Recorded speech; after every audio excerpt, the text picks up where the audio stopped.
Hello friends, income tax के cases की series में आज जो केस हम डिस्कस करेंगे वो इस चीज को लेकर के है कि क्या कोई भी डिले जो कि एसएससी के द्वारा टैक्स जमा करने में हो जाती है, उस डिले के लिए सेक्शन 276C के अंदर एसएससी के अगेंस्ट प्रोसिक्यूशन चलाया जा सकता है, या हर डिले को यह कहा जा सकता है कि ये एसएससी के पार्ट पे एक wilful attempt to evade tax है। यही इशू बॉम्बे हाई कोर्ट के सामने एक बहुत ही interesting case unique trading company and others versus income tax officer and others के केस में सामने आया। यह केस 467 आईटीआर पेज नंबर 682 पर रिपोर्ट हुआ और इस केस का जजमेंट 5 फरवरी 2024 को आया। केस के फैक्ट्स काफी इंटरेस्टिंग हैं। इस केस के अंदर असेसमेंट ईयर 2010-11 के रिटर्न एक पार्टनरशिप फर्म ने फाइल करी। पार्टनरशिप फर्म का एक एक्टिव पार्टनर था पीजी और बाकी उस फर्म के अंदर उसकी वाइफ और उसके बेटे पार्टनर थे। जब असेसमेंट ईयर 2010-11 की रिटर्न फाइल की गई तो उस रिटर्न का जो सेल्फ असेसमेंट टैक्स था वो पे नहीं हुआ था। काफी टाइम बाद एसएससी की डेथ हुई और डेथ होने के बाद जब डिपार्टमेंट से एसएससी को उस सेल्फ असेसमेंट टैक्स के लिए 8 सालों बाद ये नोटिस भेजा गया कि आपका टैक्स बकाया है, तो जैसे ही एसएससी को ये नोटिस मिला वैसे ही ये नोटिस मिलते ही जो फर्म के पार्टनर्स थे, जो कि वर्किंग पार्टनर्स नहीं थे पहले, जो एसएससी फर्म है उसका जो मेन पार्टनर था फादर, उसकी वाइफ और उसके बेटों ने सारा का सारा टैक्स 5 दिनों के अंदर इंटरेस्ट के साथ जमा कर दिया। प्रिंसिपल कमिश्नर ने सेक्शन 276C सबसेक्शन 2 के अंदर नोटिस भेजा था wilful evasion of the tax के लिए प्रोसिक्यूशन चलाने के लिए, और जैसे ही ये नोटिस मिला तो वाइफ और बेटों ने सारा का सारा टैक्स 5 दिनों के अंदर जमा कर दिया।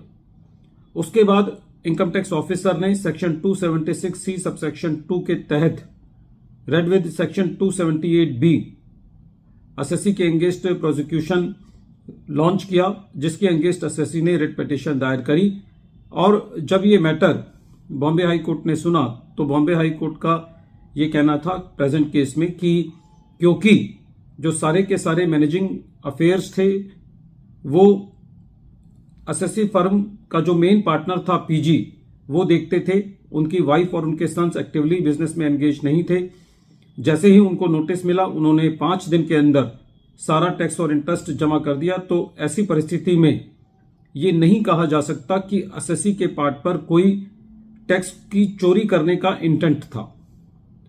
बॉम्बे हाई कोर्ट ने ये कहा कि ये कोई अंडर रिपोर्टिंग का केस नहीं है और ना ही इस केस के अंदर कोई ऐसी बात सामने आती है कि एसएससी ने अपनी टैक्स लायबिलिटी को डिमिनिश करके दिखाया हो, कम करके दिखाया हो।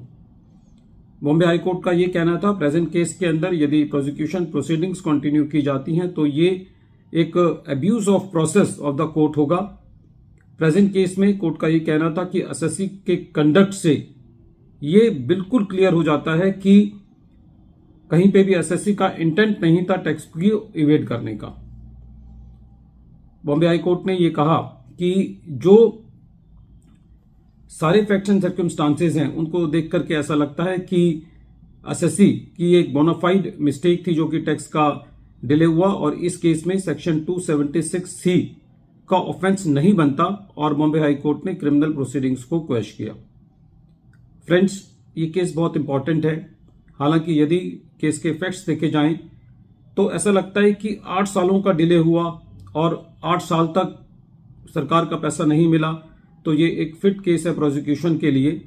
लेकिन यदि सारे फैक्ट्स एंड सर्कमस्टांसेस को क्लब करके देखा जाए तो क्योंकि जो वाइफ थी और उनके बेटे थे वो एक्टिवली पार्टनरशिप फर्म के काम में एंगेज नहीं थे, तो ये एक मेन फैक्टर था जिसके बिना पर क्रिमिनल प्रोसीडिंग्स जो है वो क्वैश हुई। वीडियो के अंत में एक बार फिर मैं केस का नाम रिपीट कर रहा हूं। केस का नाम है unique trading company and others versus income tax officer and others, और ये केस 467 आईटीआर पेज नंबर 682 पर रिपोर्ट हुआ। मैटर बॉम्बे हाई कोर्ट ने 5 फरवरी 2024 को डिसाइड किया। Thank you friends.